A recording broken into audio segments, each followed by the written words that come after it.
For those who have careers that keep them out at sea for long periods of time, what is the creepiest thing you've seen out in the water? Story 1, not so much what I saw but what I experienced. I was once underway in the Gulf of Alaska during a November gale. Waves were up to 35 feet with some rollers hitting 45. An uncommon occurrence on the diesel-electric ship I was on was a cycloconverter tripping. When this happened, the ship would temporarily completely lose power and propulsion until some electricians could reset everything. This happened during that gale. I simply can't explain how strange it is for the boat you're on to all of a sudden go so quiet that you can clearly hear waves slapping the ship and metal bending and flexing.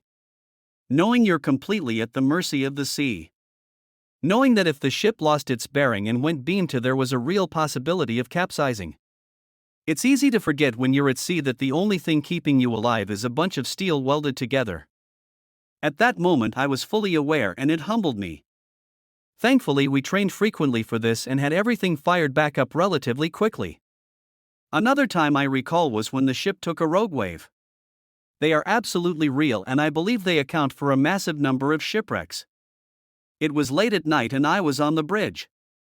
We were passing through a storm and were taking the waves off the bow with no visibility. As the ship moves, there's normally a pretty standard pattern. You ride up a wave for a bit and then you fall down the wave for a bit. Well, we started riding up a wave and got to the point where we should have been starting or ride down, but we just kept climbing and climbing. And then it happened. We started our ride down the back of this massive wave. All of us braced ourselves and tried to find something to hold on to, but we all fell to the deck anyway. Anything that wasn't secured for sea fell down all around us. Manuals, tables, computers, printers, you name it. Our captain, who was sleeping, called up to the bridge asking if we hit something. It woke the entire crew up. Rogue waves are real, and they're terrifying. I can't imagine being in a smaller boat or taking one of them broadside. Story 2. I worked on the sailboat one summer in the Bahamas, and something that you see a lot when you're in the ocean is kayaks and life jackets floating around, and you always radio them in, but they always just fell off a yacht or something and it's never a big deal. Once we found a kayak floating and it had a fishing rod in the rod holder, which basically meant someone was using it. Edit. Didn't see how viral this went overnight. Some people were asking questions. The Coast Guard doesn't really even look into this stuff unless there is a confounding report, so we never received an update. Not that I would have expected one unless there was a full-scale search. We went up close to it and it had the removable seat cushion still in, which further convinced us that someone had been using it. There was nothing else to see. The line was in the water, but we never really revisited it. We tried not talk about it because the kids on the boat got creeped out after the adults kinda freaked out and didn't control their emotions. Story 3, somewhere in the Atlantic, nice cold as fuck night, decided to step out and look at stars. About 10 minutes on and a boat's mast pops up, sits there a few minutes and then back under. No alarms, nothing. Just some sub boys getting a bit of late night O2 in the middle of nowhere next to some friends. Story 4, in 20 years the weirdest shit I've seen is other people that work out here. There's about 40% of the sailors like what they do and are good at it. Another 40% that are good at it, but would do something better if the money was right. But there's another 20%. If they lived ashore for more than 6 months a year, they'd end up dead or incarcerated. There's no more west for them to go to, so they went offshore and became our problem. Story 5, some 20 years ago. On the MV Explorer, since sunk, down near the Antarctic Circle, sailing around the bergs and occasionally making landfall. We rounded into a small bay area, and there, amongst the ice and coast, was an unmarked sailing yacht. Which is odd, as generally yachts have some identifying markings on them. To add to it, they didn't respond to any radio contact, and whilst I wasn't privy to the conversation, and it was a long time ago, some crew went across via Zodiac and were refused boarding.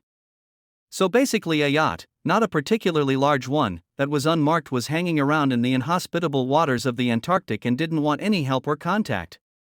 Proper weird. Story 6, I used to be an oilfield diver in the Gulf of Mexico.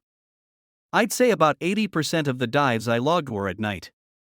Mostly 500 feet and under DSVs. It's very eerie feeling sitting on the downline doing in-water decompression in the middle of night. I'd always ask topside to turn off my headlight. Like a worm on a hook. Just bobbing in the darkness. Story 7, this sort of qualifies. Former Navy here. Somewhere off the coast of Italy saw a very, very small boat, not much bigger than a rowboat, about 9 or 10 miles offshore. This was sometime around midnight. There was no light from land, and no other ships around. It had a light. Our ship captain said it was a fisherman, and the fish would be attracted to the light at that time. Imagine being in a rowboat about 10 miles offshore in the middle of a pitch-black night, waiting to see what finds you.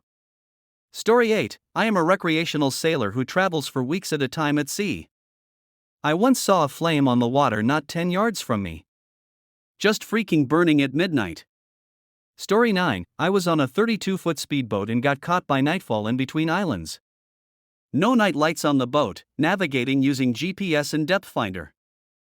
Captain knew the way like the back of his hand since he'd sailed those waters since he was a kid, but for me it was my first time in the middle of the ocean at night. Pitch black but for the stars. As above so below, it seemed as if the boat was floating in the blackest void of the universe. Years later I saw the movie Life of Pi and the scene where Pi is in his lifeboat floating in the dark among the stars, no above no below. It was exactly like that. I still have dreams about that night. The engulfing dark and the silence that was not silent. Surreal. We made it safely to port. Captain fitted the nightlights on that boat the day after. Story 10. I have a friend who works on ships.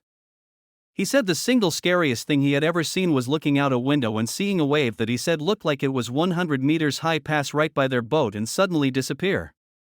He knew about rogue waves, but he said seeing one that big and that close, and watching it suddenly just vanish was so creepy and shocking that he was literally stunned for a minute. Story 11. Creepiest thing I've seen has definitely been seeing myself and other crewmates lose our minds. On one particularly awful voyage, everything that could go wrong went wrong and we found ourselves without food, water, and sleep for a very unhealthy amount of time. It started off with auditory hallucinations. Ships are noisy, and when you're going crazy, you begin to think those noises are talking to you.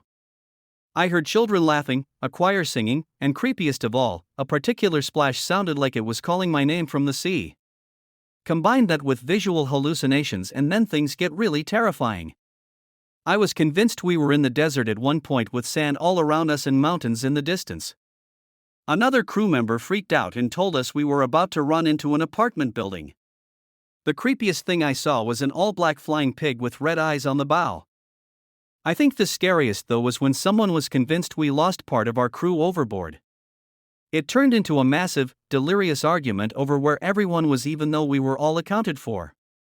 That trip was brutal, and the captain put us all in a terrible situation due to sheer incompetence. Other than that, there was this one time I saw 3 gigantic ships in the distance with no lights and they did not show up on AIS. Suddenly they were gone. It was extremely creepy. Story 12. I was drinking in an airport bar and met a woman who worked as a commercial fisherman, on her way to Asia for R&R with her family. Real salt of the earth lady. She regaled me with stories about her work, all the good stuff about working in her world, all the reasons she kept doing it for decades. I asked her what the scariest thing she saw out on the open ocean was and, without any hesitation, she said, "Oh, an underwater UFO. I saw one rise up out of the ocean next to my boat and fly off into the sky." The matter-of-factness of her answer bothers me to this day. Story 13. I was underway from the port of Houston to Cartagena, Colombia. The vessel cuts all lights off on the outside of the boat, so it's pretty dark outside. I would always go and sit out on the deck and listen to my headphones and look at the stars. Well, one night, somewhere in the middle of the Caribbean Sea, I noticed a swarm of lightning bugs cross the boat. Totally blew my mind to see light out or nowhere. At least I think it was lightning bugs. On the same trip heading back to Houston from Colombia, I witnessed a satellite crashing. At least, that's what I think it was. It steadily strobed and lit up the night sky and water for about 15 minutes till I couldn't see it anymore. And on a different trip, I was in the middle of the Gulf of Mexico. No moon, no clouds, no light pollution, the amount of stars that I saw made me cry. Never thought starlight alone could cast a shadow. Definitely mesmerizing, I still remember it like it was yesterday. Story 14. I was in the US and back in the late 80s, early 90s. Cruising through the Indian Ocean in 100% blackness, then waking up the next afternoon and looking over the rails and seeing hundreds of sharks swimming alongside of us constantly. Every now and then we would get a man overboard alert. They never recovered even one of them at night. They were usually suicides. Story 15. Sometimes, during nighttime I have went out of the accommodation, leaving compartment on board merchant ships, to breathe some fresh air or to take out the trash since the garbage station was outside. And when it is completely dark, and the water is calm, you hear the splashing water against the ship's hull. Well, I can't explain why, but the ocean water was luring me, but at the same time you are terrified, since nobody will find you if you fall overboard. So sometimes I was just staring at the water in the dark, and inside me was some struggle, like some part of me wanted to jump in, while the other was terrified that it would be a one-way ticket. Can't still find the explanation for this. This hypnotic, mesmerizing feeling I get, and at the same time the chills running down my spine, that if I would fall in the water, it's game over for sure. Story 16. One night on the 00-04 watch in the Persian Gulf on a military transport, the whole sky went from pitch black of 0200 to fully lit in a second. This went on for about 30 seconds, then back to pitch black. We called up the neighboring ships in HQ, no one knew what happened. Our best guess was a meteor. Second story was a couple years before the first, cruising around the Philippines and see nothing at all visual and on radar. All of a sudden we see a faint white light about 100 yards off our port bow. Typically we don't let anything get within a mile of our ship. Grab the binos and head to the bridge wing, and there is just a little banka boat with his outboard motor and a flashlight. Even with radar, NVGs and an infrared camera we couldn't see this guy's little 20-foot boat in a 6-foot sea without lights on. Obviously more crazy stuff than creepy in my career so far. The people are the craziest thing you will experience at sea. Had one guy who wouldn't go outside the skin of the ship at night because the aliens would abduct him, again. Story 17. USN Sailor. I have seen a lot of remarkable things, but the creepiest was a great white shark that swam, more like drifted, in between the two ships during an underway replenishment off the coast of Australia. I could make an educated guess on how big it was, but just let me tell you it was way bigger than the biggest sharks I've seen on the Shark Week shows. Much longer and twice as massive as the biggest shark ever seen on the YouTube videos I've seen. It didn't move a single inch, it just floated, mouth open, in between as everyone on the bridge wing exclaimed, "Holy fucking shit." Its teeth were as big as a man's head. And it had massive scars down its back and tail from a ship's propeller. I wouldn't have believed it if I didn't see it with my own eyes.